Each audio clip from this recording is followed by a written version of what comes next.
مولا علیہ السلام نے فرمایا کہ دو نعمتوں پر کبھی بھی غرور نہیں کرنا، چونکہ ہو سکتا ہے کسی بھی وقت تم سے لے لی جائے، ایک ہیلتھ دوسرا ویلتھ، ان پر غرور نہیں کرنا۔ پھر امام نے فرمایا چونکہ تم اپنے آپ کو چھوڑو، تم دوسروں کو دیکھتے ہو، کتنے ہی تندرست ایسے تھے جو فوراً بیمار ہو جاتے ہیں، اور کتنے ہی ثروت مند ایسے تھے کہ جو فقیر ہو جاتے ہیں۔ تو ان پر غرور نہیں کرنا، یعنی تم مالک نہیں ہو اس نعمت کے، اللہ نے تمہیں امین قرار دیا ہے، امانت دار ہو فقط۔ تو امام صادق اسلام نے فرمایا کہ بندگی کا پہلا مرحلہ یہ ہے کہ تم مالک نہیں سمجھو اپنے آپ کو۔ اچھا، جب یہ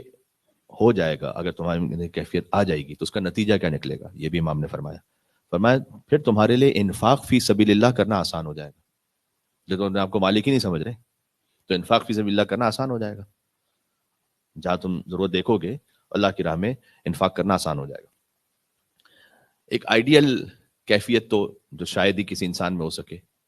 لیکن بہرحال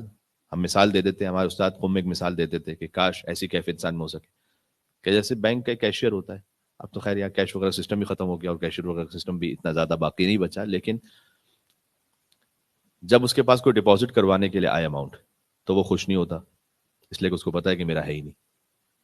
یہ تو امانتاً رکھنا ہے، اور جب اسے کوئی لینے کے لیے آ جائے تو ناراض بھی نہیں ہوتا،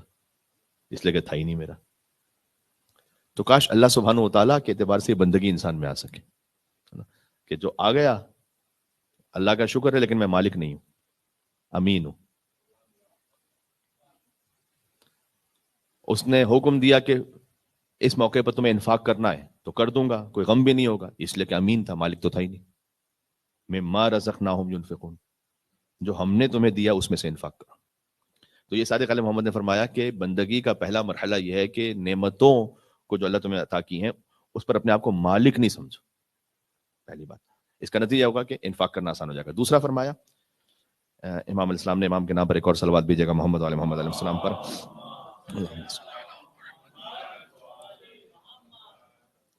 وعجل فرجهم، فرمایا کہ اپنے آپ کو کمپلیٹ پلانر نہ سمجھو، جو تم اپنے امور کی تدبیر کرتے ہو اس میں مکمل خود مختار مدبر نہ سمجھو، بلکہ اللہ کے اذن سے۔ کتنی مرتبہ ایسا ہوتا ہے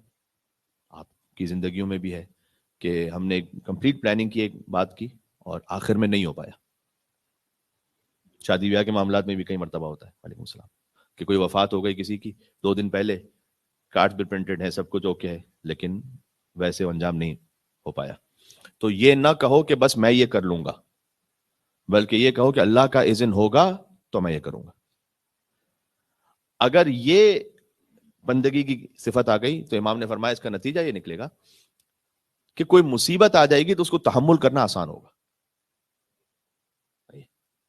اور تیسری صفت امام علیہ السلام نے بیان فرمائی کہ بندگی کی تیسرا ایک مرحلہ یہ ہے کہ پھر خدا کے امر و نہی پر غور کرو، جو امر ہے اسے انجام دو، جو نہیں ہے اسے اپنے آپ کو بچا لو۔ اگر تم نے یہ کر لیا تو پھر تکبر سے بچ جاؤ گے کہ میں تو اللہ کی بندگی میں ہوں، جو اس نے امر کیا ہے وہ کر رہا ہوں، جو منع کیا اسے انجام دینے سے اپنے آپ کو روک رہا ہوں، تکبر سے بچ جاؤ گے، غرور نہیں آئے گا۔